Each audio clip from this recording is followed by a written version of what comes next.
Hey everyone, this is Meg with another Last Gen Gameage video, and today I'm going to be talking about Beyond Good and Evil. Now, a little gem, this game hides a well-crafted plot and simple yet effective gameplay behind cartoony visuals, perhaps resulting in its initial commercial failings. The story follows Jade, appropriately dressed all in green, a reporter caught up in a complex web of government secrets in the beautiful world of Hillis that is slowly being destroyed by a mysterious alien race known as the Doms. The people of Hillis have put their trust in a military-esque group known as the Alpha Sections, but when an underground rebel group, the Iris Network, begin to publicly question the Alpha Section's motives, another war is begun. The title refers to the line between good and evil, and how it is often blurred. What's wonderful about this game is you play a character wanting to expose the truth, not with brawn, but with brains. The focus and power of the game's story rests in Jade's camera, the strongest weapon in your arsenal. And as a character, Jade is well developed. She has a strength and a drive that radiates. She's also accompanied by a band of quirky characters that complement this personality. There's Uncle Page, a gruff-sounding yet warm and loving pig who has a flair for inventing and all things mechanical. Secundo, a trendy hologram with attitude. Double H, an agent working for the Iris Network. His memory's a bit fuzzy after a run-in with the Doms. The list goes on. Overall, the story is one of a kind. It's well written, quirky, and chock full of surprises.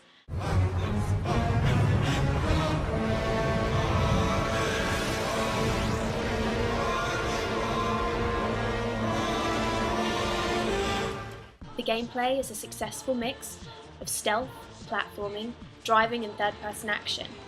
There are many situations in the game where you must slowly and silently make your way through heavily guarded and restricted zones. Jumping, rolling, crouching, and taking cover all aid you in this, and though it may sound simple, the guards provide extra challenge. Timing your movements just right in order to remain unnoticed can be harder than you might think. The platforming is also simple yet effective, and the action is carried out through the use of the Daijo stick, a lethal weapon with an energy-based super attack, and a disc glove able to shoot energy discs from your hand. This can be used for a variety of functions. You can activate switches you can't reach, shoot items for currency. It's probably the most useful item, second to the camera. And the camera has multiple uses too. Now, primarily you'll use it to send photographic evidence to HQ, but you've also been tasked with taking an inventory of all the animals on Hillis in return for currency and pearls. Now, this is a really fruitful endeavour if you're prepared to keep an eye open. You can also take photographs of door locks for the code to get through. It really is a multifunctional item, and one you couldn't survive the game without. Vehicles and travel play a part in the Beyond Good and Evil experience as well. You own a hovercraft, which is your primary source of transportation. You often have to buy items to upgrade and patch up the vehicle. You can also take part in races for pearls in the city, or search through abandoned caves for goodies. Overall, the gameplay is simple in principle and complicated in execution, and due to the balance and variety, it never really feels dull.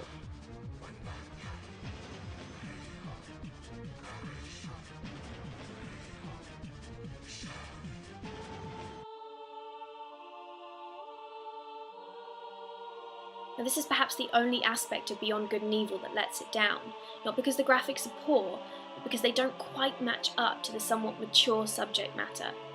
The graphics are almost cel-shaded in nature with a crisp, clean look, but this also results in a cartoony feel that could be considered false advertising on first glance.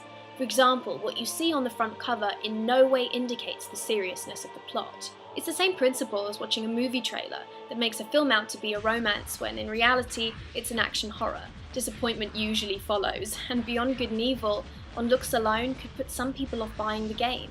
I do, however, like the art direction and design of Hillis itself. It's almost a cross between Fifth Element and Eco. It's organic, with the right amount of high-tech stuff to take it up a notch. All in all, I think the graphics, though clean and colourful, didn't necessarily represent the story well, which may have hindered its overall success.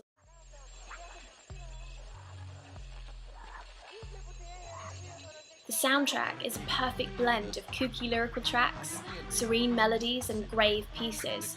Now, as an album, separate from the game itself, the score by Christophe Herral can be listened to continually from start to finish. Propaganda, for example, is a highly catchy track with some serious sounding undertones. Mama Goes is a light-hearted slice of fun. Home Sweet Home is a beautiful accompaniment to Sailing the Waters of Hillis. and Dancing with the Dons reflects the alien race perfectly with this imposing, dangerous feel. Overall, the score represents every aspect of Beyond Good and Evil, and works really well too as standalone work. All in all, Beyond Good and Evil is a game that shouldn't be missed. If you can get past the cartoony visuals, you'll no doubt love the one-of-a-kind story, effortlessly enjoyable gameplay and inspired soundtrack. As you can see, I own an original copy of the game. For those of you who don't know, the high-definition remastering is available on Xbox Live Arcade for download, so if you're interested in the game, be sure to check it out. Now don't forget to leave your comments and opinions in the section below. Thank you for watching this video, and I will see you all next week. Bye! The gameplay is a success... I really can't say it. There's something wrong with me. I can't say successful in a sentence. It comes out sounding rather wrong. The gameplay is a success... The gameplay is oh crap! It's because I know it's coming.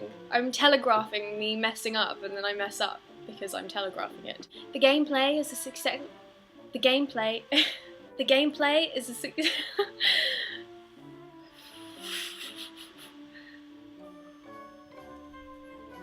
The gameplay is a successful mix. There we go, if I say it slowly, I'm good. The gameplay is a successful mix of stealth, platforming, driving, and third-person action. Now there are No! Oh, sod it! The gameplay is a successful mix of stealth, platforming, driving, and third-person action. There are many situations in the game where you must slowly and silently make your way through heavily guarded and restricted zones.